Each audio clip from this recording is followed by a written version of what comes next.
Good morning friends, welcome to S academy. State computer science special batch का ये तीसरा class है और हम लोगों ने 2 क्लास ऑलरेडी किया हुआ है। पहला टॉपिक हमारा फंडामेंटल है। टोटल हम लोगों ने 100 क्वेश्चन किए हुए हैं एक्सप्लेनेशन के साथ। हमारा टारगेट रहेगा 9000 प्लस एक्सपेक्टेड एमसीक्यू करना और सभी का पीडीएफ आप लोगों को ईमेल के माध्यम से प्रोवाइड किया जा भी रहा है। तो आप लोग यहाँ देख सकते हैं सारे टॉपिक को हम लोग इस बैच में पढ़ेंगे। कंप्लीट प्रिपरेशन हो रहा है ताकि आपको श्योर सिलेक्शन हो। वैसे स्टूडेंट जो अभी भी इस बैच से जुड़ना चाहते हैं, इस बैच से जुड़ सकते हैं। आपको डिस्क्रिप्शन में लिंक दिया गया है, सब कुछ डिटेल है, वहाँ से आप पेमेंट करके स्क्रीनशॉट हमारे मेल पे भेज सकते हैं। आपको सब कुछ कन्फर्मेशन लिंक और पीडीएफ ईमेल के द्वारा प्रोवाइड किया जाएगा, तो आप जुड़ सकते हैं। अब चलते हैं आज के क्लास की ओर। आज का क्लास हमारा किस टॉपिक पे है? फंडामेंटल में आज हम लोग टॉपिक जो करने वाले हैं, data types, BCD, EBCDIC, ASCII, Unicode, ये 5 टॉपिक पे एक्सपेक्टेड क्वेश्चन जो भी बन सकता है वो हम इस वीडियो लेक्चर के माध्यम से करेंगे। तो चलिए शुरू करते हैं और पहला क्वेश्चन जो देखते हैं, विच of the following is not a data type. Data type कौन सा इसमें से 4 ऑप्शन में से नहीं है? तो डाटा टाइप कौन सा नहीं है, इसका सही उत्तर आपको बताना है और इसका सही उत्तर है ऑप्शन ए, यानी सिंबॉलिक डाटा। अब यहाँ पे ऐसा नहीं होगा कि कोई भी क्वेश्चन का आंसर बस दें, इसका एक्सप्लेनेशन भी हम लोग डिस्कस करेंगे। डाटा टाइप्स जो होते हैं वो 3 प्रकार के होते हैं, न्यूमेरिक, अल्फ़ाबेटिक और alpha numeric. Numeric data types जो होते हैं वो सिर्फ नंबर होते हैं। अल्फ़ाबेटिक में सिर्फ अल्फ़ाबेटिकल लेटर्स रहते हैं और जो अल्फ़ा न्यूमेरिक रहता है वो उसमें अल्फ़ाबेट और नंबर दोनों मिक्स रहते हैं। तो इस पॉइंट्स को भी आप याद रख सकते हैं। अगला क्वेश्चन है, यहाँ पे एक सीरीज दिया हुआ है और ये सीरीज किस प्रकार का डाटा टाइप है ये आपको बताना है। अभी मैंने आपको 3 टाइप के डाटा टाइप बताया और उसके आधार पे आप बता सकते हैं ये किस प्रकार का डाटा टाइप है।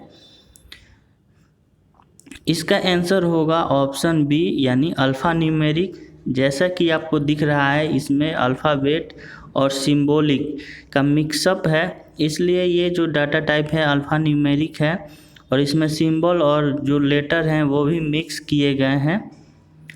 नेक्स्ट क्वेश्चन है, which of the following is not a valid representation in bits. यानी बिट में कौन सा सही रिप्रेजेंटेशन नहीं किया गया है? इसका आंसर होगा ऑप्शन बी, यानी 24 बिट।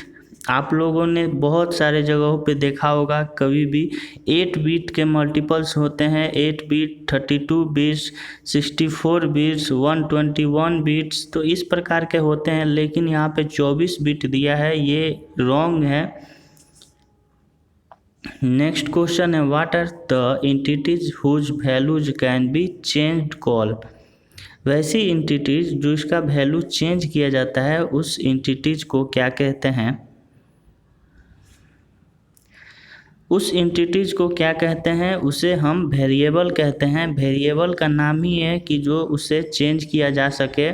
और कांस्टेंट जो होता है वो सभी जानते हैं फिक्स्ड वैल्यू होता है। टोकन जो होता है, टोकन का क्या मतलब है यहाँ पे? वो ऐसा वर्ड होता है जो कि कंपाइलर के द्वारा इजीली आइडेंटिफाई किया जा सके। तो इस तीनों पॉइंट को भी आप याद रख सकते हैं। नेक्स्ट क्वेश्चन है, which of the following is not a basic data type in C language. C language का जो बेसिक डाटा टाइप नहीं दिया गया है इसमें। इस क्वेश्चन का आंसर होगा रियल, यानी ऑप्शन सी। 5 प्रकार के बेसिक डाटा टाइप्स होते हैं सी लैंग्वेज में, पांचों को आप याद रखें। Int, character, float, double, void. Int का मतलब है कि यह इंटीजर को रिप्रेजेंट करता है। कैर का मतलब है कि यह स्ट्रिंग या कैरेक्टर को रिप्रेजेंट करता है। फ्लोट का मतलब है या डबल का मतलब है कि वो फ्लोटिंग पॉइंट को नंबर जैसे होते हैं उसे रिप्रेजेंट करता है। और वॉइड का मतलब है कि उसका जो वैल्यू है वो नेग्लेजिबल है यानी नील है, वैल्यूलेस है। तो इस पॉइंट्स को भी आप याद रखें। नेक्स्ट क्वेश्चन है, Boolean is a type of data type which basically gives A tautology. तो बूलियन किस प्रकार का एक डाटा टाइप है बोला जा रहा है और ये टोटोलॉजी देता है। दरअसल इस क्वेश्चन का ट्रू और फॉल्स में आंसर करना है और इसका आंसर क्या होगा, इसका आंसर होगा ऑप्शन ए यानी ट्रू। अब यह स्टेटमेंट ट्रू कैसे है, क्योंकि यहाँ पे बूलियन जो होता है वो लॉजिकल वैल्यू रिप्रेजेंट करता है, ये सभी जानते हैं। और ये सिर्फ आपका ट्रू और फॉल्स देता है और इसके बाद से ये जो रिजल्ट रहता है उसको बताता है यह ट्रू है या फॉल्स है। तो इस प्रकार से ये टोटोलॉजी के श्रेणी में हुआ। अगर ये फॉल्स है तो फॉल्स टर्म देता है और गलत रहता है यानी ट्रू रहता है तो ये ट्रू का स्टेटमेंट देता है एज ए रिजल्ट। अगला क्वेश्चन है, what does Fortran stand for. Fortran का मतलब क्या होता है। फोर्ट्रेन का मतलब होता है आपका फार्मूला ट्रांसलेशन। यह एक प्रकार का कंप्यूटर लैंग्वेज है और इसको डेवलप इसलिए किया गया ताकि जो भी मैथमेटिकल और साइंटिफिकल प्रॉब्लम होता है उसका एक प्रकार से सॉल्यूशन हो सके। और यहाँ पे जो फोर्ट्रेन होता है वो साइंटिफिक पर्पज़ के लिए मेनली ज़्यादातर यूज किया जाता है। अगला क्वेश्चन है, the program written by the programmer in high level language is called. बहुत ही इजी क्वेश्चन है और इसका आंसर क्या होगा आप सभी बताएं। इस क्वेश्चन का आंसर होगा ऑप्शन बी। बी यानी सोर्स लैंग्वेज। जो भी प्रोग्राम हाई लेवल लैंग्वेज में लिखे जाते हैं तो उस प्रोग्राम को सोर्स प्रोग्राम बोला जाता है और उसको लिखता प्रोग्रामर ही है, लेकिन उसको कंपाइलर्स के द्वारा कंपाइल किया जाता है और उसके बाद से उसको ऑब्जेक्ट प्रोग्राम में कन्वर्ट किया जाता है। और जो ऑब्जेक्ट प्रोग्राम होता है वो मशीन लैंग्वेज में रहता है। नेक्स्ट क्वेश्चन है, a standardised language use for commercial application. Commercial application के लिए स्टैंडर्डाइज्ड लैंग्वेज यूज किया जाता है और उस स्टैंडर्डाइज्ड लैंग्वेज को क्या कहते हैं। तो उस स्टैंडर्ड लैंग्वेज का नाम है कोबोल। कोबोल का मतलब यहाँ पे है कि एक ऐसा लैंग्वेज जो कि मेनली बिजनेस और कमर्शियल पर्पज़ के लिए यूज किया जाता है। और कोबोल का मतलब होता है कॉमन बिजनेस ओरिएंटेड लैंग्वेज और यह एक बहुत ही अच्छा अट्रैक्टिव लैंग्वेज माना जाता है और इसमें जो यूज किया जाता है ऑब्जेक्ट ओरिएंटेड लैंग्वेज के रूप में भी यूज किया जाता है। अगला क्वेश्चन है, dash define how the location can be used. इसमें से कौन डाटा टाइप्स डिफाइन करता है कि लोकेशन को कैसे यूज कर सकते हैं। इसका आंसर होगा ऑप्शन बी यानी attributes. Attributes define how the location can be used. Attributes का मतलब यहाँ पे है कि जो टाइप होता है, नेम होता है, कंपोनेंट होता है, वो सारे एट्रीब्यूट्स के श्रेणी में आते हैं। और जो डाटा ऑब्जेक्ट होता है वो वेरिएबल होता है और कांस्टेंट जो होता है वो इसमें प्रोग्राम में लगा रहता है डाटा ऑब्जेक्ट्स। अगला क्वेश्चन है, a group of bits use to represent a symbol is called a. Group of bits को क्या कहते हैं जो कि सिंबल की तरह यूज होता है।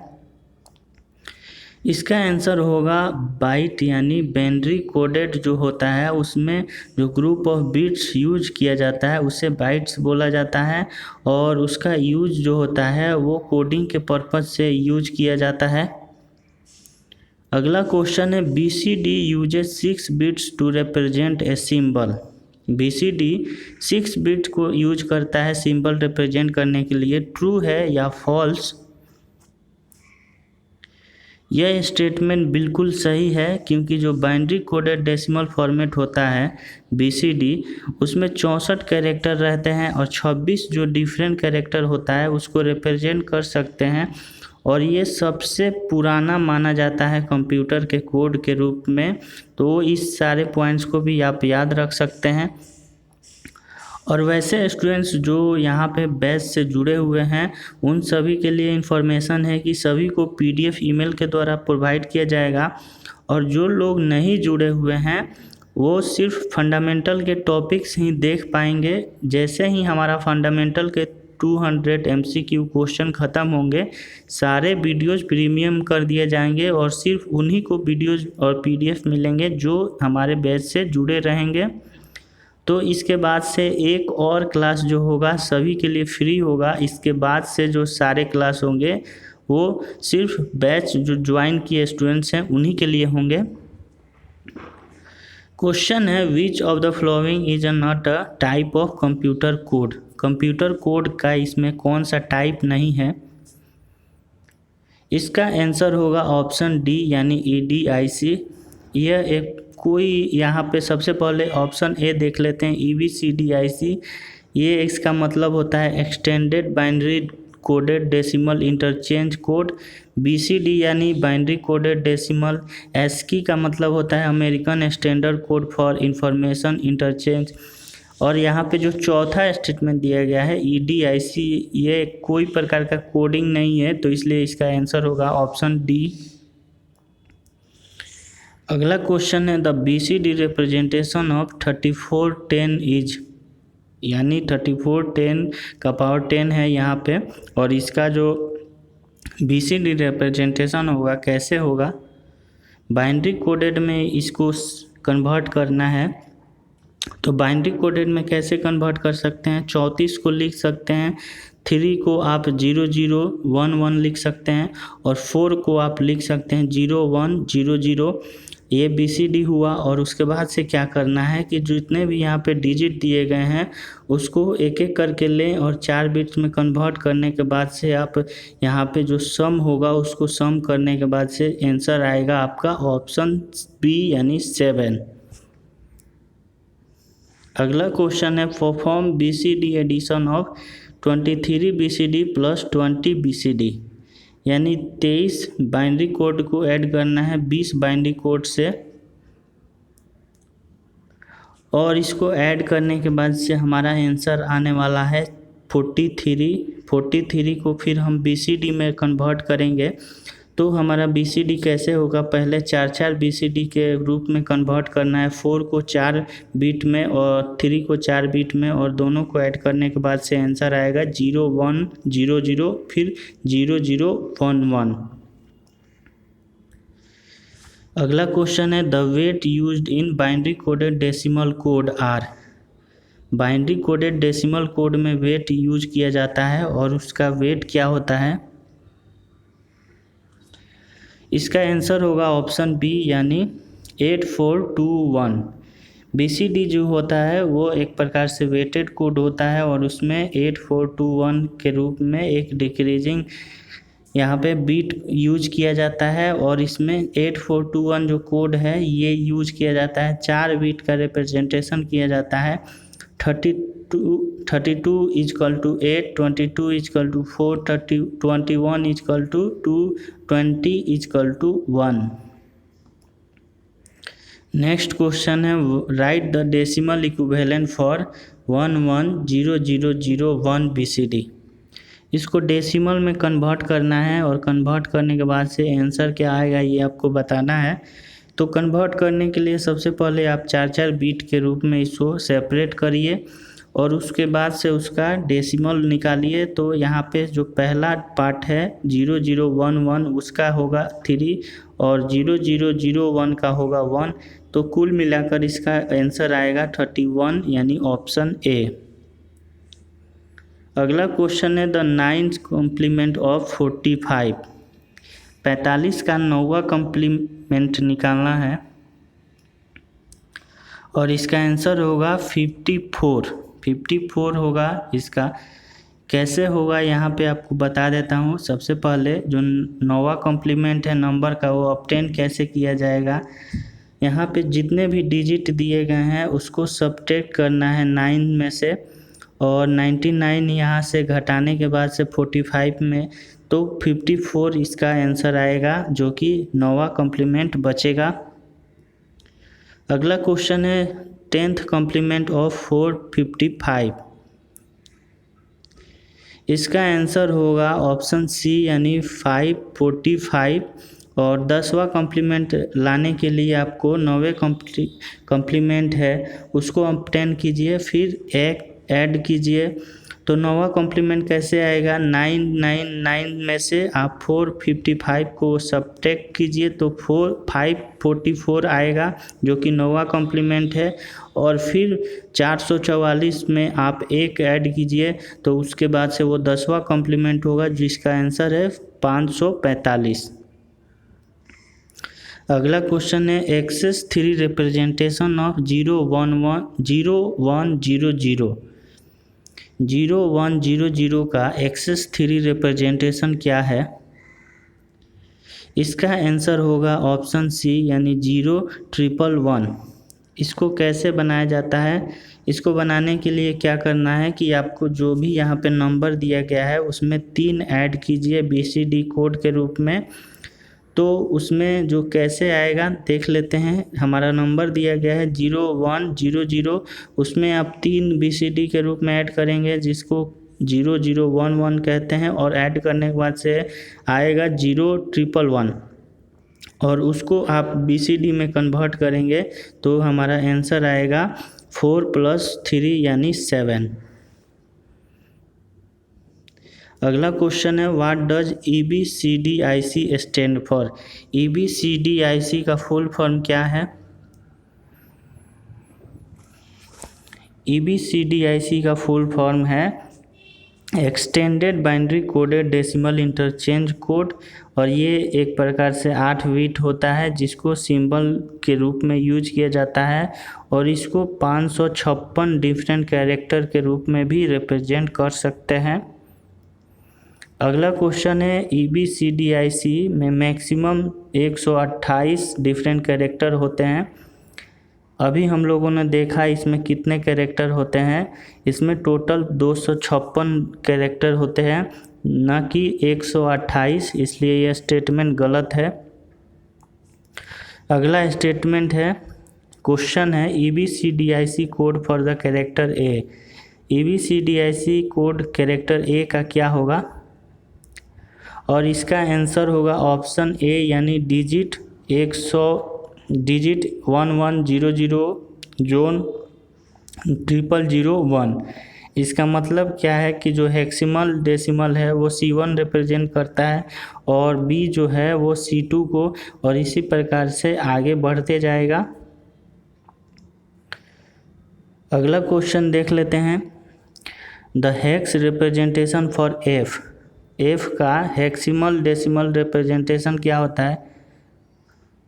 तो F का हेक्साडेसिमल रिप्रेजेंटेशन कैसे करते हैं, C1 को A लिखते हैं, C2 को B लिखते हैं, C3 D, C4 E, C5 F, C6 G, C7 H, C8 I, C9 J। और हमसे पूछा गया है F के लिए, तो F के लिए हमारा C5 होगा। यहाँ पे आंसर होना चाहिए ऑप्शन बी यहाँ पे होना चाहिए। अगला क्वेश्चन है EBCDIC D5 का यूज किस कैरेक्टर के लिए किया जाता है। D5 का यूज कैसे किया जाता है, D5 का यूज हमें N को रिप्रेजेंट करने के लिए किया जाता है, और इसमें D1 से D9 तक यूज किया जाता है, जिसमें J से लेकर R तक के कैरेक्टर होते हैं। अगला क्वेश्चन है which of the following is not a character of digit 1110। 1110 का कौन सा कैरेक्टर नहीं है, और इसका आंसर होगा ऑप्शन सी यानी O। जो भी अल्फ़ाबेट होते हैं वो S से लेकर Z तक होते हैं 1110 में, और O जो है इस श्रेणी में नहीं आता है, इसलिए राइट आंसर होगा ऑप्शन सी। अगला क्वेश्चन है what is hexadecimal equivalent of the digit 9, यानी 9 का हेक्साडेसिमल क्या होगा। इसका आंसर होगा ऑप्शन बी यानी F9 जो है वो हेक्साडेसिमल यहाँ पे इक्विवेलेंट है, और जो हेक्साडेसिमल है ये स्टार्ट होता है F0 से लेकर F9 तक। F0 का मतलब 0, F1 का 1, F2 का 2, F3 का 3।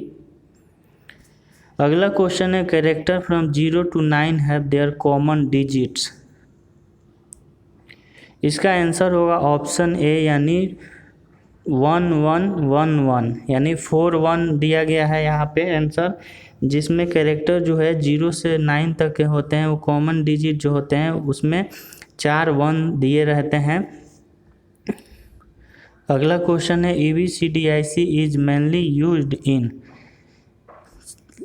कॉमनली कहाँ पे यूज किया जाता है EBCDIC कोड? इसका यूज किया जाता है मेन फ्रेम्स में, जो कि यहाँ पे EBCDI का सबसे पहले इन्वेंशन IBM के द्वारा किया जाता है, और इसका यूज जो है मेन फ्रेम के लिए किया जाता है, और मेन फ्रेम जो कोडिंग है उसमें यूज करता है EBCDIC कोड। अगला क्वेश्चन है which of the following character is available in EBCDIC but not in ASCII। इसका आंसर होगा ऑप्शन ए यानी सेंट साइन जो है वो ASCII में यूज नहीं किया जाता है, लेकिन यहाँ पे EBCDIC में रहता है। और इसका यूज किस लिए किया जाता है? इसका यूज इसलिए किया जाता है ताकि इसमें बेटर कोड फैसिलिटी प्रोवाइड किया जाए और बेटर ऑपरेशन हो। और यहाँ पे एक और बात है जो कि ASCII का फुल फॉर्म है American standard code for information interchange. Next question है what does ASCII stand for. ASCII का फुल फॉर्म क्या है? तो अभी हम लोगों ने देखा ASCII का फुल फॉर्म है American standard code for information interchange. अगला क्वेश्चन है the decimal representation for the character दिया गया है, और उसका डेसिमल रिप्रेजेंटेशन कैसे किया जाएगा ASCII में? और इसका आंसर होगा ऑप्शन सी यानी 33, और इसमें हर डिजिट का यहाँ पे रिप्रेजेंटेशन दिया गया है 33, 34, 35 और 36। तो आप चारों का यहाँ रिप्रेजेंटेशन देख सकते हैं, और इसको याद रखिए, क्वेश्चन में आपको पूछ सकता है एग्जाम में। अगला क्वेश्चन है 2 types of ASCII are dash and dash. ASCII के 2 टाइप्स कौन कौन से हैं? पहला टाइप है आपको ASCII 7 और दूसरा टाइप है ASCII 8। ASCII 7 और ASCII 8। नेक्स्ट क्वेश्चन है एनी सेट ऑफ डिजिट्स और alphabets are generally referred as. Digit और अल्फ़ाबेट के सेट को क्या बोला जाता है? इसका नाम है कैरेक्टर। डिजिट और अल्फ़ाबेट के सेट को कैरेक्टर बोला जाता है। कैरेक्टर का मतलब है कोई भी इंफॉर्मेशन का यूनिट कंप्यूटर में। नेक्स्ट क्वेश्चन है the first 128 character are the same in both types of ASCII 7 और ASCII 8। यानी पहला जो 128 कैरेक्टर होते हैं वो दोनों ASCII के वर्जन में सेम होते हैं। क्या यह स्टेटमेंट सही है या गलत? ये स्टेटमेंट बिल्कुल सही है, यानी दोनों ASCII वर्जन में 128 कैरेक्टर पहले सही होते हैं, सेम होते हैं दोनों में, तो इसलिए स्टेटमेंट जो है वो ट्रू दिया गया है। नेक्स्ट क्वेश्चन है the number of character that can be represented in ASCII 8 आर। इसका आंसर होगा 256। ASCII 8 में जो कैरेक्टर होते हैं 256 डिफरेंट कैरेक्टर का रिप्रेजेंटेशन कर सकते हैं, और ASCII 8 जो है वो 8 बिट का रिप्रेजेंटेशन नंबर यूज करता है, और 8 बिट को कन्वर्ट करेंगे तो इसमें 256 डिफरेंट कैरेक्टर शामिल होंगे। नेक्स्ट क्वेश्चन है the zone of alphabetical character from A to O in ASCII is. यानी कितने कैरेक्टर शामिल है A से लेकर O में? तो ASCII के 8 जो ASCII होते हैं उसमें A से लेकर O के बीच में टोटल यहाँ पे कितने कैरेक्टर शामिल होते हैं ये आपको बताना है। तो इसमें लगभग 0100 कैरेक्टर शामिल होते हैं और इसका आंसर होगा option B. Question number 38, binary coding for the letter X. Binary coding for the letter X कितने होते हैं? बाइनरी कोडिंग जो होता है लेटर एक्स का वो होता है 01011000, यानी ऑप्शन ए। और इसमें कैसे कोडिंग होता है? 0101 को जोन में रखा गया है जिसमें 1000 डिजिट है। और यहाँ पे एक और बात है कि जो अल्फ़ाबेट है पी से जेड के वो 0101 में रखा गया है, तो इसे आप याद रख सकते हैं।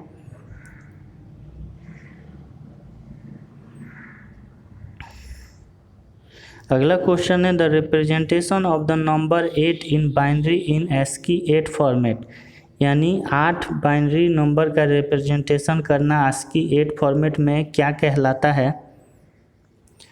इसका नाम है 00111000, यानी ASCII 8 फॉर्मेट में 8 बिट होता है और इसका जोन है जो है वो पहला 8 जोन है वो 0011 है और जो डिजिट है वो 1000 है और रिप्रेजेंटेशन को 00111000 के रूप में रिप्रेजेंट किया जाता है। नेक्स्ट क्वेश्चन है express the ASCII equivalent of signed binary number. Signed binary number को ASCII में एक्सप्रेस करना है और इसका आंसर होगा ऑप्शन ए, यानी 2। 1 को रिप्रेजेंट कर सकते हैं 001111 में, ए को रिप्रेजेंट करते हैं 01000001 में और यहाँ पे कॉमा को 00101100। अगला क्वेश्चन है the number use to represent numeric value in EBCDIC। वैसा नंबर जो कि न्यूमेरिक वैल्यू को रिप्रेजेंट करता है EBCDIC कोड को, उस नंबर को क्या बोला जाता है? उस नंबर को जोन्ड नंबर बोला जाता है जो कि extended binary coded decimal interchange code में यूज किया जाता है। अगला क्वेश्चन है Unicode provides a consistent way of encoding multilingual plain text, true है या फॉल्स? स्टेटमेंट जो दिया गया है वो ट्रू स्टेटमेंट है। जो यूनिक कोड होता है वो कंसिस्टेंटली प्रोवाइड करता है मल्टीलिंगुअल प्लेन टेक्स्ट और इस सिस्टम में जो होता है वो सपोर्ट करता है एवरी लैंग्वेज को और ये डिफाइन करता है special code for different character, symbol और etc। नेक्स्ट क्वेश्चन है which of the following is not a type of numeric value in zoned format. Zoned format में कौन सा एक न्यूमेरिक वैल्यू का टाइप नहीं है? और इसका आंसर होगा ऑप्शन सी, यानी डबल। जोन्ड फॉर्मेट में जो नंबर रिप्रेजेंट करते हैं वो पॉजिटिव, निगेटिव या अनसाइंड होते हैं। साइन इंडिकेटर होता है वो जोन पोजीशन को रिप्रेजेंट करता है। अगला क्वेश्चन है sign indicator of unsigned number is, यानी अनसाइंड नंबर का साइन इंडिकेटर क्या कहलाता है? तो इसका आंसर होगा ऑप्शन सी, यानी एफ। एक साइन इंडिकेटर होता है वो जोन पोजीशन में राइट मोस्ट डिजिट के रूप में यूज होता है और साइन इंडिकेटर सी जो है पॉजिटिव है, डी निगेटिव है और एफ जो है वो भी निगेटिव है। अगला क्वेश्चन है EBCDIC value of 345 in zone format. तो 345 जोन फॉर्मेट में EBCDIC वैल्यू है F3, F4, F5। अगला question which of the following is a valid encoding format. Valid encoding format है, इसका आंसर होगा UTF-8। UTF यानी बहुत सारे जो इनकोडिंग फॉर्मेट होते हैं जैसे कि UTF-8, UTF-16, UTF-32। UTF का मतलब है यूनिकोड ट्रांसफॉर्मेशन फॉर्मेट और इसका यूज बेसिकली इनकोडिंग सिस्टम के लिए किया जाता है। नेक्स्ट क्वेश्चन है dash defines the assigned ordering among the character use by the computer, यानी कौन सा डिफाइन करता है इसमें ऑर्डरिंग को असाइन करने के लिए between character use by the computer. तो इसका आंसर होगा ऑप्शन बी यानी कोलेक्टिंग सीक्वेंस।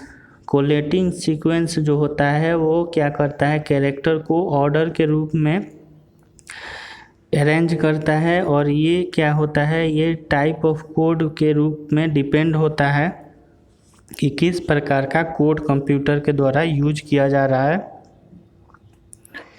नेक्स्ट क्वेश्चन है sorting sequence of string A1 23 A1 will be, यानी सॉर्टिंग सीक्वेंस क्या है, स्ट्रिंग दिया गया है और उसका सॉर्टिंग सीक्वेंस बताना है। इसका आंसर होगा ऑप्शन डी यानी A1 लेस देन 1A और लेस देन 23। ये एक करेक्ट सॉर्टिंग सीक्वेंस है दिए गए स्ट्रिंग का, और जो न्यूमेरिक कैरेक्टर होता है वो सबसे बड़ा होता है ABCDIC में as compare to alphabet. Next question है default character coding in HTML5। HTML5 में डिफ़ॉल्ट कैरेक्टर कोडिंग क्या कहलाता है, इसका आंसर होगा ऑप्शन ए यानी UTF-8।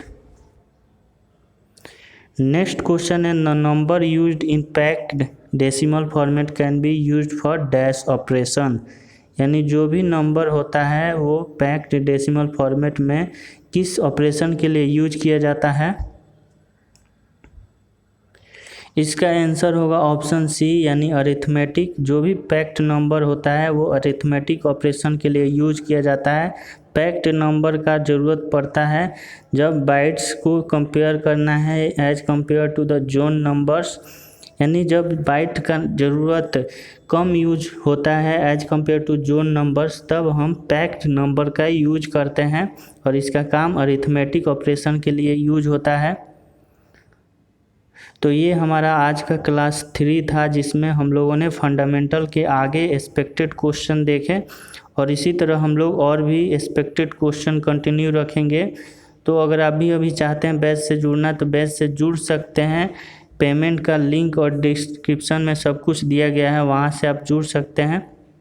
वीडियो को देखने के लिए आपका बहुत बहुत धन्यवाद। वीडियो को आप लोग लाइक और शेयर ज़रूर करें, और बाकी लोग जो स्टेट की तैयारी कर रहे हैं उन सभी को बताएं कि बिहार स्टेट के लिए आप इस बैच से जुड़ें और लाभ उठाएं। Thank you so much.